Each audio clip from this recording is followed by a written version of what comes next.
volumenaren 3. saio honetara. 3. eta azkena aurtengoz. Plateroenak eta Azoka Telebistak elkarlanean egiten duen saioa dugu.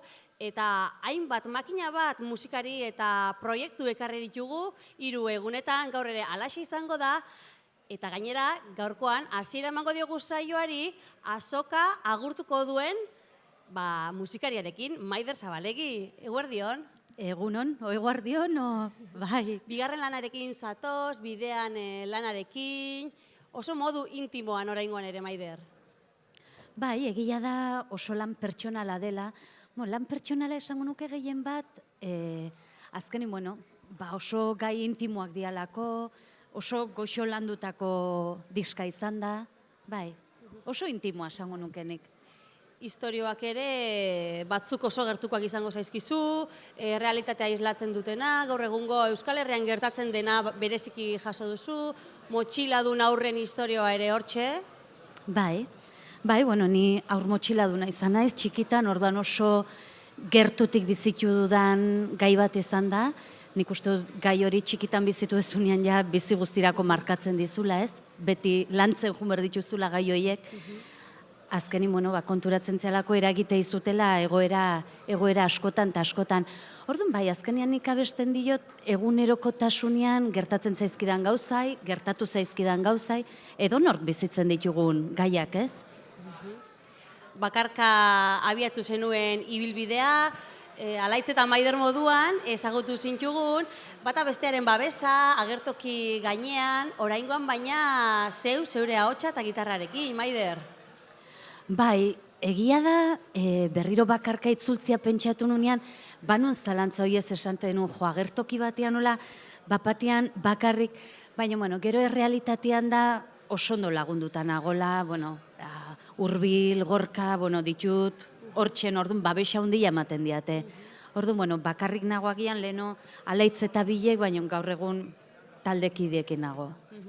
Bidean lana, aurkeztuko duzu zuzenean, gainera 54. Azoka Durangoko azokari, itxiera emango diozu nola bait. Maider, haze orea. Bai, egia esan sentsazio berexia da, ez? Zerbait olako ekitaldi potente batei, euskal kultura horren beste bultzatzen duen ekitaldi bati bukaera ematea, ohore handia, gustora. Musikari batendako, sortzaile batendako oso politia eta garrantzitsua izango da, ezta?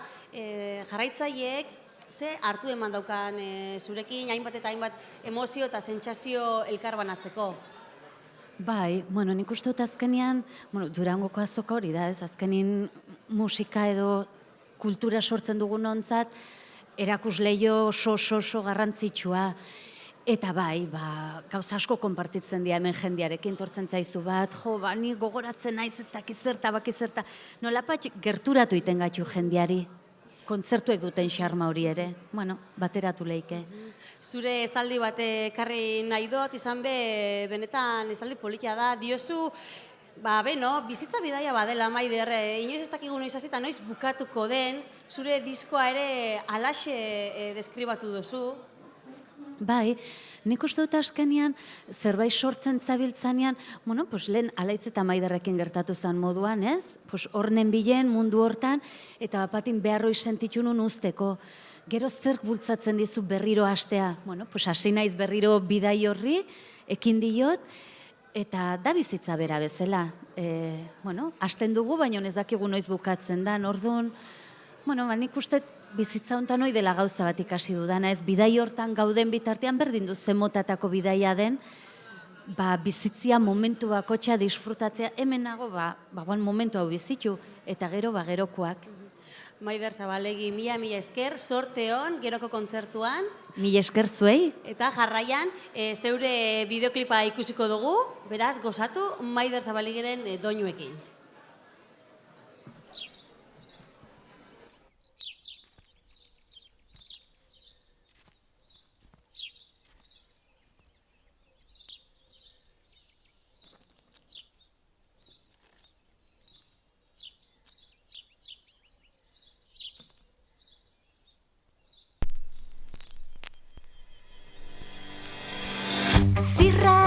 Sentitzen dut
Eta jarraian, doinu alaiekin egingo dugu aurrera, izan ere, nork ez du ezagutzen dagoeneko ETS taldea, eguerdion Inigo. Eguerdion.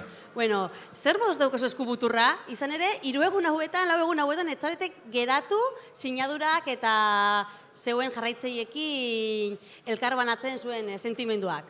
Hori da, aurten ez dakit, 4 egun izan dira bakarrik, beste urteetan igual 5 ziren, baina guretzat, ez dakit zer berria izan da, ez? Hainbeste egun, hainbeste jende, hainbeste, ez dakit, gauza denbora gutxian, eta egia esateko oso pozik emaitzakin. Izan ere, taldea 14 urte daramatzazue elkarlanean, badirudi, aurtengo azokak taldea finkatu duela, iritsi dela agian errekonozimendua esan daiteke Inigo? Bai, ne ustez bai. Azkeneko lanetan egia da, taldea pixkat ezagutzera eman dela, baina aurten ez dakit zergatik, ez dakit Plateroena jo genuelako, ez dakit azkeneko singela desberdina delako, soinu berriak daudelako, edo funtzionamendu aldaketa izan genuelako, baina egia da aurten aldaketa somatu dugula, gure aldaketa nahi genuen, eta nolabait islatu nahi genuen seriotasun hori, ikusi dugula ere, ez dakit orokorrean antolakuntzan, jendean, ordun oso pozik. Bai. Hori da, izan ere, zuen zuzenekoetan, doinu alaiak, dantzagarriak, festarako gonbidapena egiten dituzte, baina taldea profesionalizatu da eta pausu eman dezue.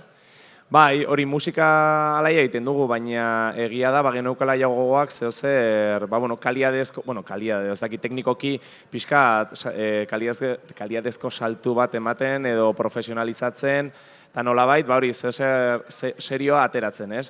Eta egia da, 2 urte egon naizela hau konposatzen, beste batzuetan igual zan urte bat, eta kasu honetan izan dira 2 urte, gainera lan utzi nuen bakarrik disko prestatzeko iaia.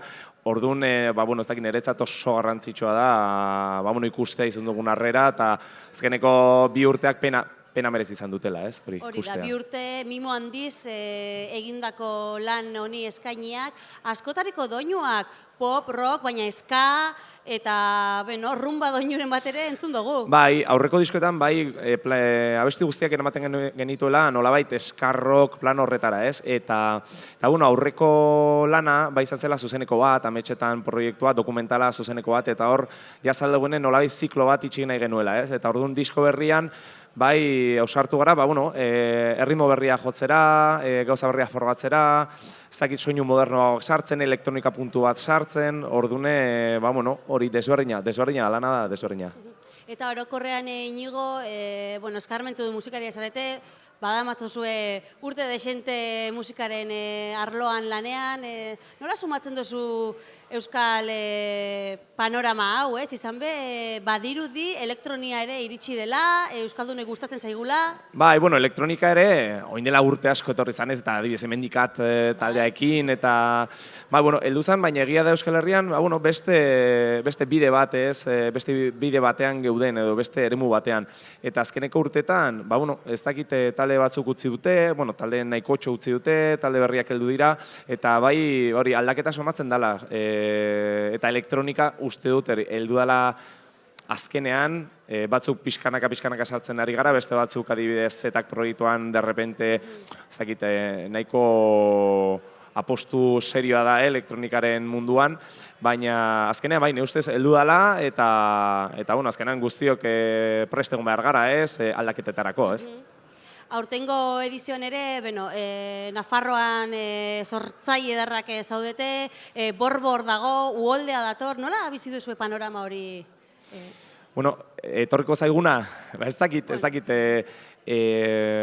taldea egia da normalean udan jotzen duela, baina aurten ez dakit apostu bat nahi dugu aretoetan, ordune, ez dakit funtzionamendu aldaketa egongo den edo ez, baina aurreko egunean Plateroena aurkeztu genuen, martxoan aretoetan aurkeztu nahi dugu, eta pixkat hori, seriotasun hori ere, saiatuko gara islatzen zuzenekoetan, ez? Eta ikusiko dugu zer datorren. Mila esker, zaleak zain daude, beraz, zeuen bideokliparekin agurtuko zaitugu. Aurkeztu jozu mesedez zale ikusiko dugun bideoklipa. Urrengo lan aukera berriak izena du, gure azken proiektuko singela da, ez? Eta bertan, ezakit, idei bat asaltzen dugun, esan nahi dugu azkenean inoiz ez dela berandu, ez, bide berri bat sortzeko, aukera berri bat sortzeko. Mila esker.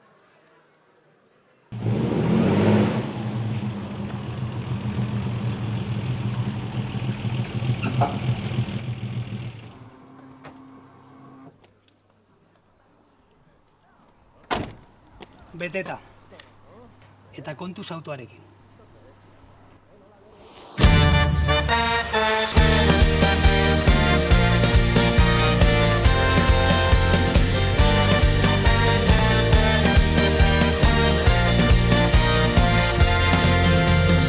Aurrera batzera ikusi pausu berdinak, errepide zuzen honetan. Marraztutako bidetik isiltasuna, haizearen norabidean. Puntu bati begira, galtzen dugu ingurua, eta bertan dauden koloreak. Baina bide gurutzeak, dira aukera berriak, dira aukera berriak, aukera berriak.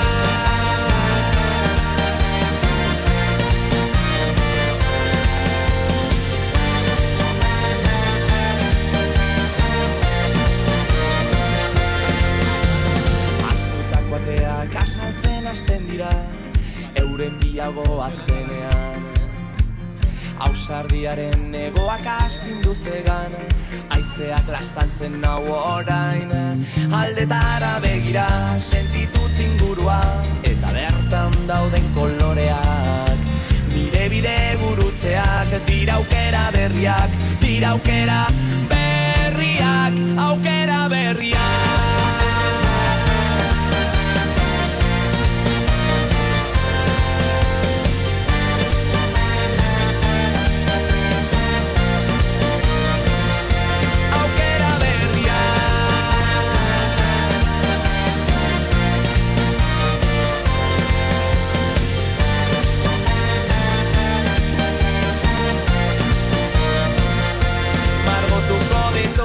Kolore berriak irekiko ditugu batera ateak, margotuko ditugu kolore berriak, horri zuri batetik ipuine derrenak, irekiko ditugu batera ateak, oi hartzunak ekarri ditzala erantzunak, taukera berriak.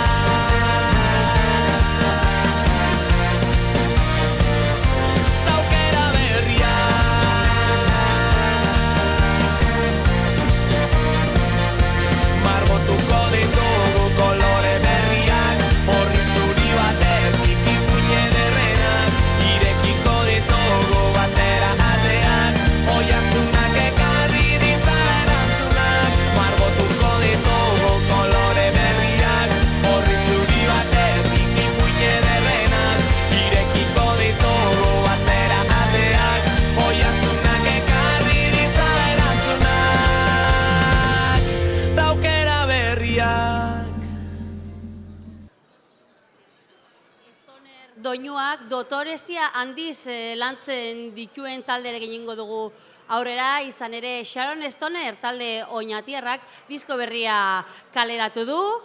Eguerdion, Inigo. Eguerdion. Bueno, 7 urteren ostian, bimo handiz, patxadas, erraiak lana ekarri dozue. Bai, tontamente atzenengo lana eta arabenetik 7 urte pasaudia. Tartian beste proiektu batzutan ibili gara, kontzertua behotxu Sharon Stoner bezala, eta ikusi gana jauzala momentua atzera konposak eta lanetan azteko, eta oin jala 3 urte hasi ginen gutxi gora bera, berriro diska prestatzen. Izan be, diskoari daukizionez, lehengoan hildo beretik dator, estiloa berdina, doinuak baina, badirudi nolabait esperientzia hori igarri egin dela, nolako diskoa esango zenuke? Musikalki nik uste dut antzerako zuk esan bezala antzerako estiluan gabitzela, batzenean musika gogorrari, melodisa puntu horreik emuten, baina bai, atzenean 15 urte goiaz, musikia egiten, eta nik uste dut esperientziak bai emuten dozku ja apura zentrauta gure estilo propioan, lehen igual beste talde batzun antz gehiago eukagun, edo hartzen gen base meura beste talde batzuk nik uste dut, bai, momentu hontan dakula geure estilo propioa. Eta zuen estilo propio horretan, zalantzabarik, zuen riff potolo indartxo eta sakon horreik, badakoi zer esana. Bai, riff potoluak eta gero ahotz melodixak, bai, gitarra oso melodikoak erabilitu einguan, soinua apurat gogortu indu aurrekoekin konparauta, eta niretako nik uste dut oin arte egin abestirik borobilenak diala. Lehenengo diskoak ere harrera oso nauki dau, stoner doinuak gustokoak ditu Euskal Herriak, eta bueno, honekin ere ze sumatu duzue? Bai, oin arte diskua oin azaroan urten zan, azaroa hasieran urten zan, eta intxun 5 kontzertutan uste baino respuesta hobi eukiten gabiz, jentia dator kontzertutara, jentiak abestixak daki, kantuan itxentxu, eta egizan da bastante motibauta gauz. Agenda ere bete-beteta duiko duzue, edo? Bueno, bebai, edade kontua diala, bebai, etxian, ez? Dakon responsabilidad ikusita, ardurak ikusita, bastante lasai hartzen gaiz, eta hilabetian pare bat kontzertu daku. Hemendik martxora arte daku hori, hilabetian pare bat kontzertu, eta ondo gustora. Mimo handiz intako diskoa, eta kontzertuape mimo handiz, Kontzertutan egurra. Egurra. Badakite hori ondo zuen jarraitzaileak zer dauen zuzenekuetan, ez da? Bai. Izan Sharon Stoner zuzeneko talde bada. Bai. Nik uste dut zuzenia bastante ondo defenditzen garan taldia garala. Mila esker, Inigo, Erraiak lanaren bideokliparekin utziko zaituztegu.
Eta Nafarroara joango gara, izan ere, aurten sortu den taldea daukagu hemen, Ibilbediko bikotea hemen txenere alboan, eguerdion bikote. Eguerdion. Bueno, zeuen Ibilbedi moduan, lehengo aldiz hementxe azokara etorri zarete, geroxeago ere ahotsenean izango zarete, zela daude sentsazioak, emozioak?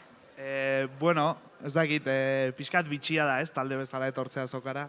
Ni izana naiz, Altxaturekin, ezta? musikari bezala, baina, bueno, ez dakit. Zuk? Ba, niretzat pixka bat da, orain arte beti etorri izan naiz, bai dela hitzordu bat klabea, Durangoko azoka beti, baina beti etorri izan naiz publiko gisa, ez? Eta orduan gaur lehen aldiz etortzea ni zerbait eskaintzen, ba, pixkat, ez dakit presioa, ilusioa, dena nahasten da pixka bat. Ibilbedi taldeak popa lantzen du, Izan daiteke bai, ez bai.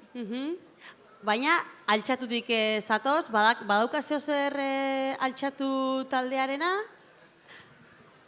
Saiatu naiz ez izaten, baina seguraski zerbait izanen duela, baina, bueno, nahi nuen aldaketa handi bat egin, eta iruditzen zait lortu dugula hori bai. Autoekoiztutako lana izan da, ezta? Bai, autoekoiztutako lana da, baina alere Gor disketxeak eskaini digu leku bat haien estandean, eta horixe. Baina bai, nahi genuen ere hori dena hasieratik hasi ez, eta dena sortu ezerezetik edo, eta horretan gaude. Nola izan da orain arteko prozesu guztia, aurten kaleratu duzue, baina pentsatzen dut proiektu hau buruan zeneukatela, nola egoztu da proiektu hau? Ia taldekide guztiek 5 gara. Lauk elkar ezagutzen genuen hasieratik, institutotik eta konserbatorian ibile garelako eta gutako 3 artean beti egona zen pixkat elkarrizketa hori zerbait egin behar dugu, baina atzeratzen diren gauza horietako bat izan zen. Eta pasaden urtean okerrezu aldin banago, Silvia Pérez Cruz kantautore kataluniarra etorri zen Donostiako kursalera, eta areta biolina jotzen duen eta biok joan ginen bere kontzertura. Eta hor bizi genuen guziaren ondotik, pentsatu genuen sortu behar genuen taldea, momentua zela. Hortik atera eta WhatsApp talde bat sortu genuen Ibairekin, benetan izena zuena, eta hortik aurrera, asteburu batez egon ginen olako landetxe batean pixka bat kantuak egiten saiatzen, eta gerora batu ziren beste bi taldekideak. Eta hortik dena oso azkar egia esan. Eta amets, zerri kantatzen diozue? Lehenengo lan hau esan digute, eta guk ere badakigu pixka bat tristea edo dramatikotasun puntu bat izan dezake. Egia da, momentu horretan behar genuela, olako kantu batzuk egin, baina ez dugu nahi ere hori izatea gure irudia, edo momentu horretan, taldea sortzeako momentuan hori izan zen atera zitzaiguna, baina hori kanpoan dagoia eta beste gauza batzutara goaz orain. Ahotsenean izango zarete berehala, dena gertu, hori benetako termometroa da, Bai, joko dugu ordu 2:20 eta, gogoekin. Gainera hori 8 abestiko disko bat eginez, ia izanen dugu denbora dena jotzeko, beraz pozik. Dena emateko gertu. Oso ondo, zeuen azken lana ikusiko dugu jarraian, aurkeztu iguzue? Bai, egin dugun bideoklipa izan dira, bada bi abestiren arteko, bi abestiak elkarrekin bideoklip bakar batean, eta da gure azken ez diskoko abesti batzuk, baizik eta orain sortu ditugun bi abesti. Oso ondo, zuekin, Ibilbedi taldea.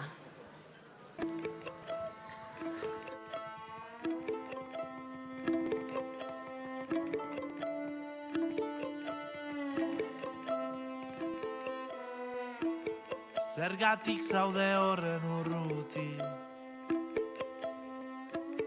begira zurbil nagoen ni, kenitzazu zapatak tazatoz, nik nireak ez ditut jantzi. Hemen hasten da bidea zinez, zatoz errekaren bestaldera, egon lasai ez dago presarik, baina hause da bide zuzena. Hemen hasten da bidea zinez, zatoz errekaren bestaldera, bestaldera, egon lasai ez dago presarik, baina hause da bide zuzena. Hause da bide zuzena. Hause da bide zuzena.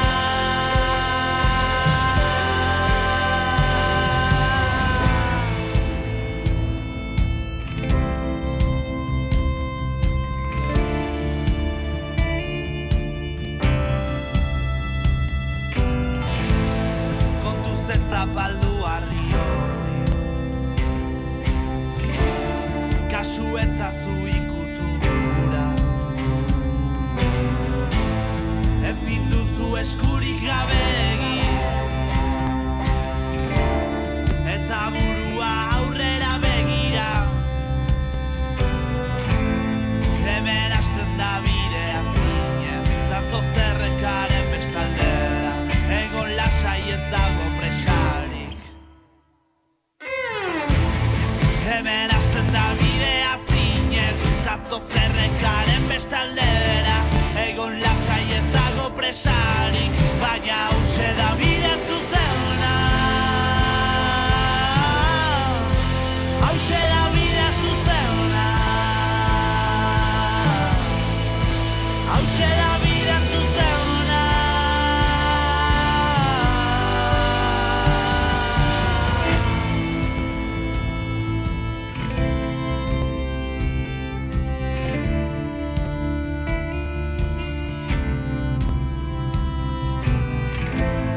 Hemen hasten da bidea zinez, zatoz errekaren bestaldera, egon lasai ez dago presarik.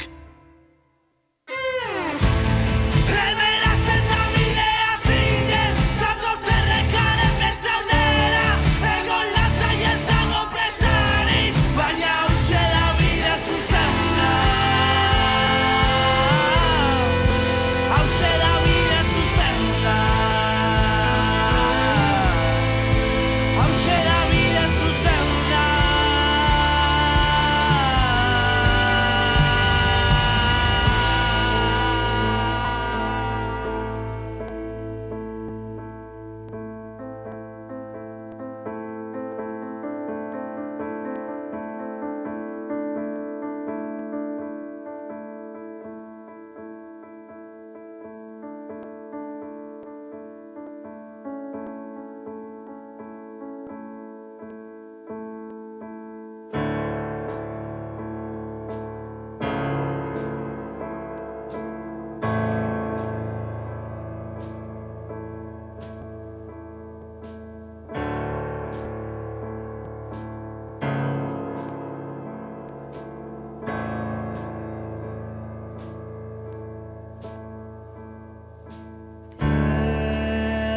Teiatu gorria zain,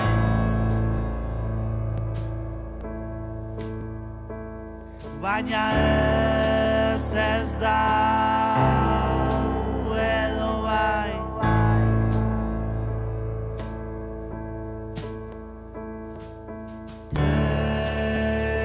Teiatua ote da,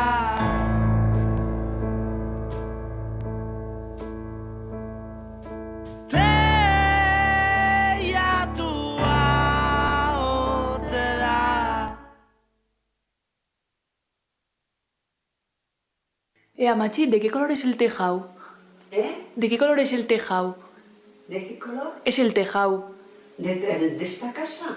O... Es que no hemos visto el cuarto piso, pero luego no se ve lo que debe ser la guardilla, ¿no? Ajá, puede ser, sí, Entonces, sí, sí. tampoco se ve, debe estar un poquito más atrasada. Ujú. Vale. Y hemos mirado para arriba, pero el tejado en realidad no se veía. ¿Es importante de que me haya fijado en el tejado o no? Eta zer esana eman duen beste estilo indartsu bat, azokan aurten, trap iluna dugu, eta hementxe Gas Limbo Lekeitziarrak. Eguerdion. Bai, eguerdion.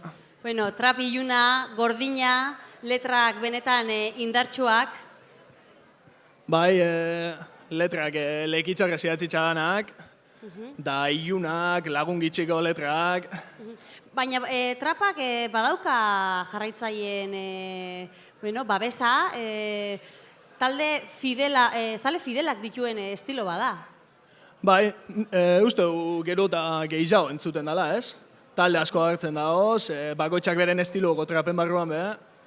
Letrak egiten dituzenean, zalaketa mezu ugari, aldarrikapen mezuak, zeuen letretan, zerri abesten diozue? Bai, letra asko dira, hori zen, euskal musikan beti estilo bardina dola, da pizkat horretzaz nahi doa maitzu. Ez bakarri trapa, estilo barri danak nahi du zertu. Zeuen lehengo diskoan, buruaz beste izeneko lanean, kolaborazio apartak eduki dituzue?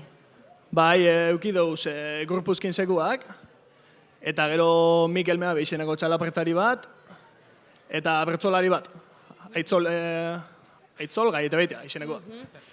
Esan beharra dago, azken urtetan trapak bere ibilbidea egin dauela euskarazko trapak, zailtasunak izan dituzue, nola bizi izan dozue?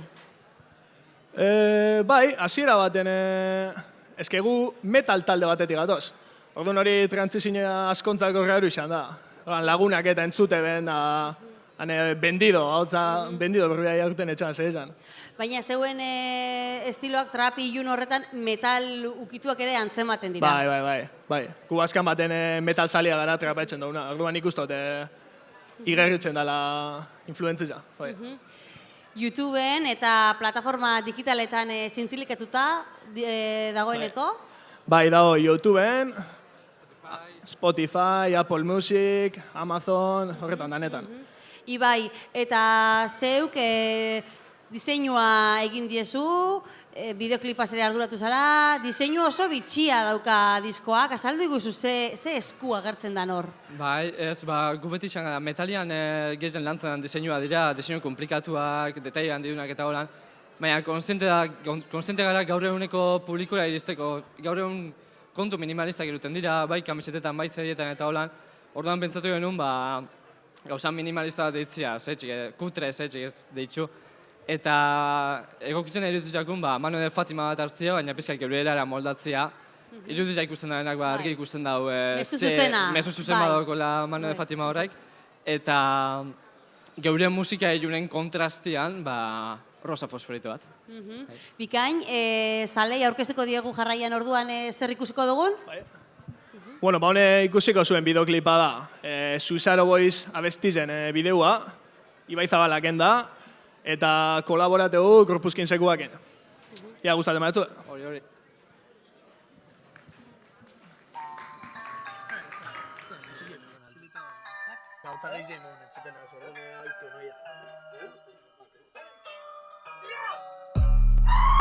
Vale. Ei.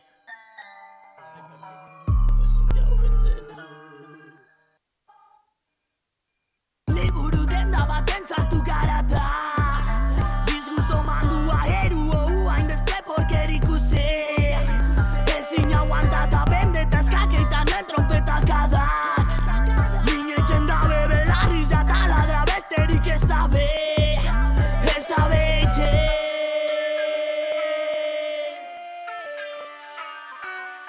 EPK 24 Gas Limbo Lekitxotik ondarrira Konektaturik Obezina hobetzen Euskal trapa itzindariekin Ezia saltateo unarrez izan danok akumulaten zozen egian Instrumento barik erakusten dugu zer dan hamen musikia Ez nebeltza, gure mentalidade beltza Zure esneak Gaikuko kaka Gure atzekabea zeuek ezagutzia izan dalian Gas Limbo eta GPK, zuen eroiak Izarrak garenetik, talde kakatik guztiak dauzkagu atzetik Izarrak garenetik, mundu guztiak kolaboak nahi ditu gurekin Izarrak garenetik, talde kakatik guztiak dauzkagu atzetik Izarrak garenetik, mundu guztiak kolaboak nahi ditu gurekin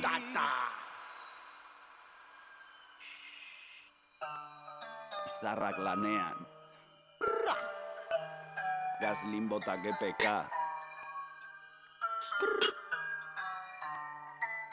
Yeah.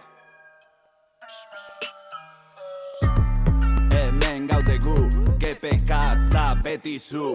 Euskal Trap from the hood, Ghosti main izutu. Ventura hemen dugu, kanta hori txasoko piratak so.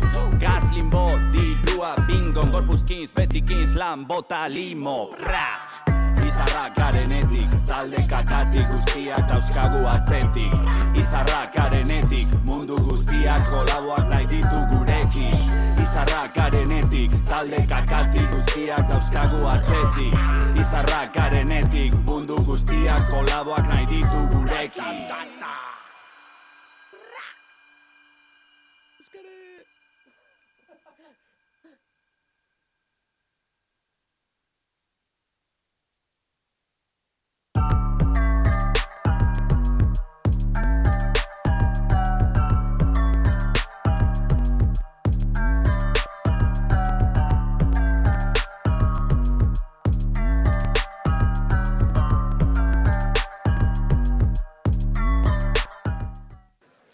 Iker Lauroa dagoeneko azokako ezinbesteko musikari horietako bat, urtero hementxe lan berri batekin, eguerdion Iker. Eguerdion, txapa ematen, bai urtero. Eta oraingoan, hitza betez, neguarekin etorri zara. Oraingoz, bai, banabil nire markatutako EP horiek betetzen. Bai, iaz udazkenak kaleratu nuen, aurten negua, eta dagoeneko badakat erdi prest udaberria. Udaberria gainera lehen aurreratu diguzu esklusiban, bueno, alaiagoa izango dala, koloretsuagoa. Bai, hombre, enaiz ere Mr. Wonderful, baina bai izango da pixkat argitxoagoa. Negua nahiko ilun atera zait, bai instrumentazio aldetik, sintetizadoreak erabili ditut, pixkat kolore hotz hori emateko, letra aldetik ere pixkat nahiko iluna da.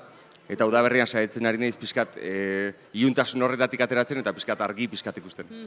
Atzo ahotsenean izan zenuen aukera zure doinuak ezagutarazteko, zelako inpresioa jaso zenuen? Ba oso ona. Egia esan lehenengo kontzertua zen neguko abestia jotzen genituena eta oso ondo.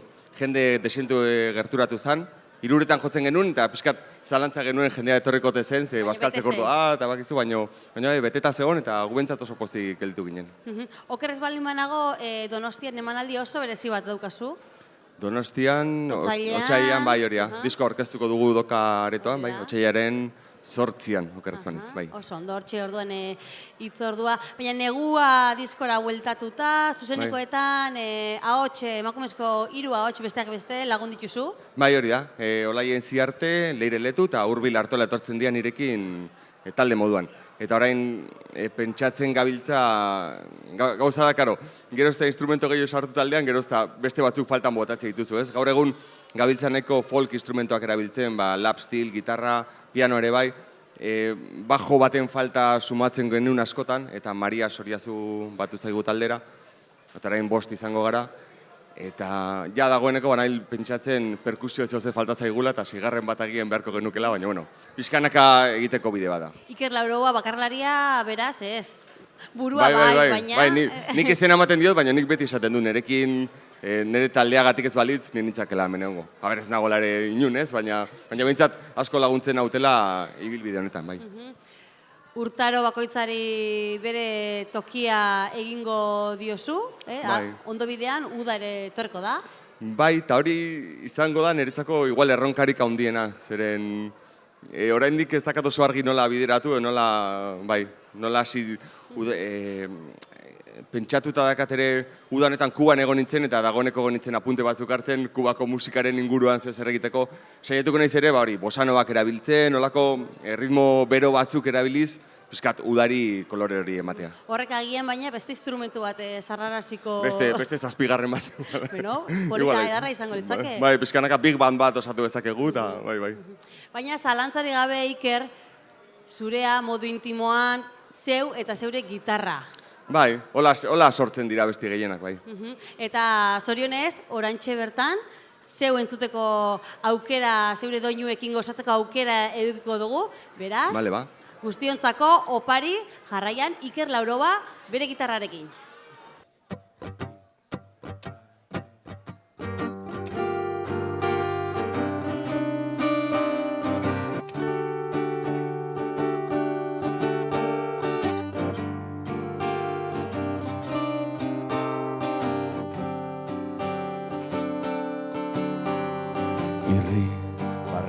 zirriborratu, aurpegi goibeleta, azpititulatu isilunea.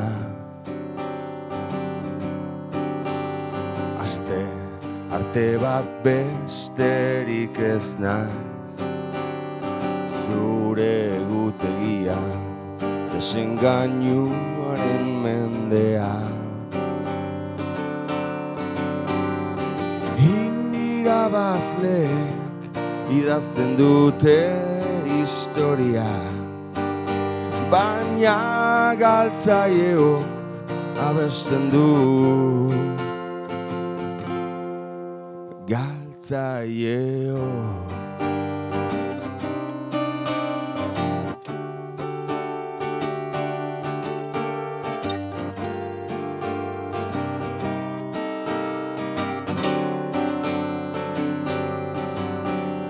Gozoak zapore gozoa du, zure espainetan inmunea naizen enea.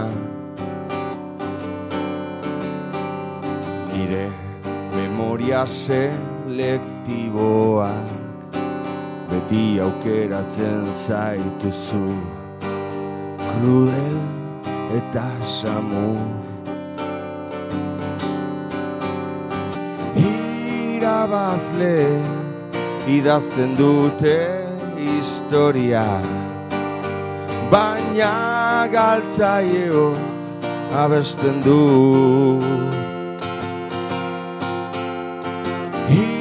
Irabazleek idazten dute historia, baina galtzaileok abesten du. Galtzaileok.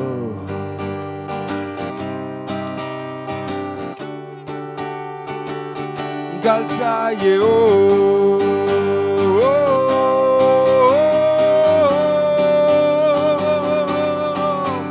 Ezuk, ez nik, ez dugu zer eginik. Ezuk, ez nik, ez du zer eginik. Ezuk, ez nik, ez du.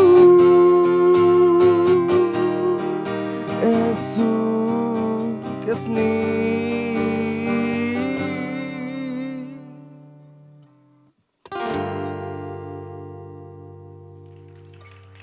Eskerrik asko.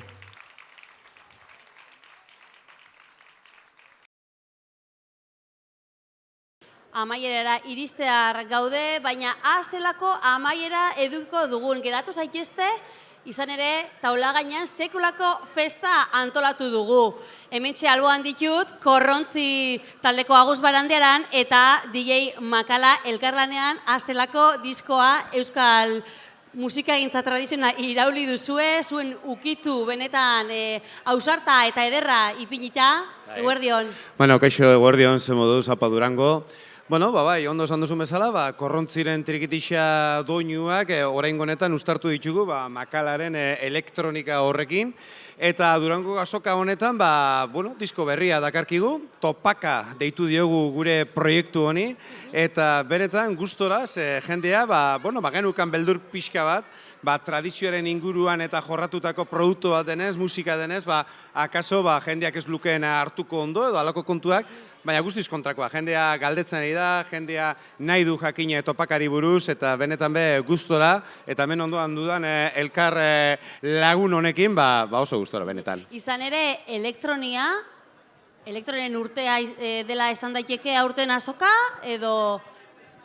Bai, agian, eskertzekoa da ere, ez dakit, hamarkadaren amaiera edo urtearen amaiera honekin, pixkanaka Euskal Herrian geroz eta elektronika proposamen gehiago dauzela, baina gure kasuan koinzidentzia bada, ez da nahi egindako zerbait.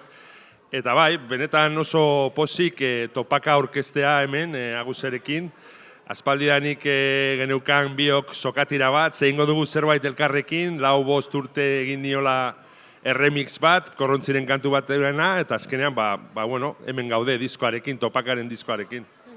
Izan be, Korrontzi beti berritzailea, euskal musikari, euskal tradizioari beste buelta bat eman nahian, eta beti daukazue arrakasta. Bueno, ez dakit, aspalditik bai gabiltzala, gure trikitixari bestelako jantzi batzuk eta jartzeko, proiektu horrekin, eta egia zen, sinfonika batekin lanean ibili gara, diskoak kaleratu genuen, mundu mailan ere 11 kontzertu ematen ditugu urtero, eta beti ere munduko musikariekin eta nolabait edaten beraien musikateatik eta ikasten gauza asko, eta hori guztia ekartzen dugu gure trikitixara eta gure musikara, ez? Eta hori benetan gauza politia izaten da guretzako, zen norbera ere jantzi egiten du, norbera ere ikasi egiten du, ez? Bestelako musikak eta badaudela, eta trikitixaren doinuetan nik uste dut eskertzen dela halako proposamen berriak egitea. Nere kasuan behintzat gustora entzuten ditut, espero dut jendeak ere horrela gustokotzat edo hartzea, eta plazer bat horrela ibiltzea, eta mundu mailan gure kultura honen erakusleio bat izatea. Eta DJ Makalari nork esan behar zion trikitiaren alboan musika elektronikoa jarriko zuenik? Bueno, egia da, aspaldianik maite izan dutu dela beste munduko bazterreko musikak, ez? Eta beti saiatu naiz omenalditxoak egiten. Kubako musika, Jamaikako musika, Afrikarra, Brasileñoa, incluso Kataluniar rumba ere, orain tokatzen zait, gure herriko musika ere omentzea, ez? Eta zein hobeago horretarako Korrontzia guzeko kidea baino. Orduan, ez dut ikusten hain ezustekoa edo soia izatea. Nik eroso sentitzen naiz eta uste gogotsu proiektu berri honekin. Gainera, Agus, ez zaizu iruditzen trikitia bestelako estiloekin batera agian errazago iristen saiola trikiti doinuak, beti ere keinu bat tradizioari eginez gaur egungo belaunaldi gaztetxoei? Bai, nik ikasi nebanean trikitixa gotzen, hasi nintzenean behintzat, duela urte asko, tipo nagusi batekin hasi nintzen, Rufino Arrolarekin, ni gaztean nintzenean, berak ja 80 urte zituen, eta nola beti tradizioaren kontua edo halako musikak eta ikusten dira beti jende nagusiarenak direla, ez batzutan behintzat, ez? Eta gure nahia da, belaunaldi berriei, guri erakutzi bezala, guk ere erakustea beraiei, zelako musika dagoen Euskal Herrian, zelako itxura dauden Euskal Herrian, eta hori transmititzea, ez, guri erakutsi digutena.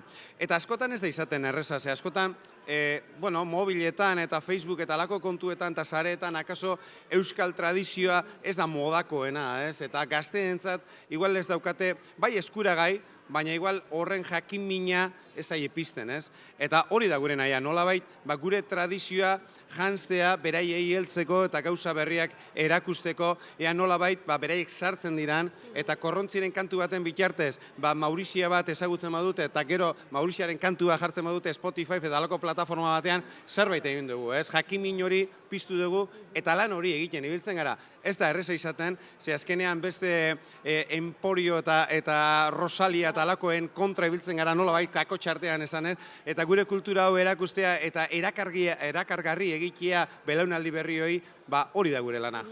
Bikote, mila esker egiten duzuen lanagatik euskal kulturgintzaren transmisio honetan, honena izango da ikustea, eta zuoi agindu dizuet sorpresatxo batekin amaituko genuela saio hau, hautsi volumenak agur esango du, laster arte esango du, pasa daiteztela mesedez dantzariak, izan ere festagiroan emango diogu saioari amaiera. Mila esker.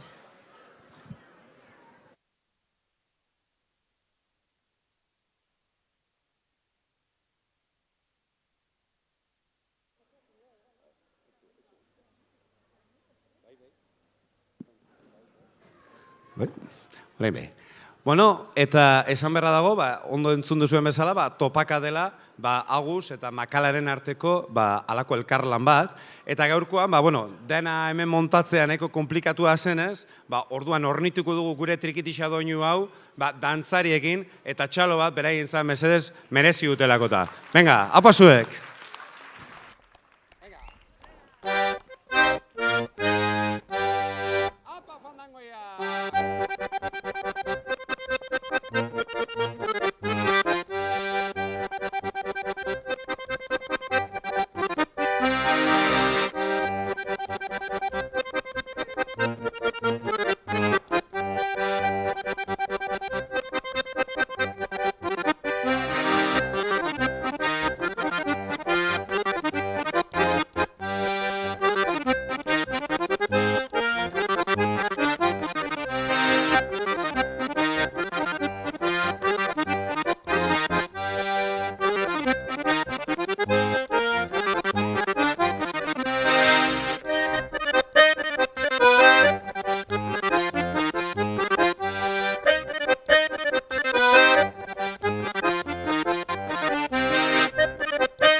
Salva, venga.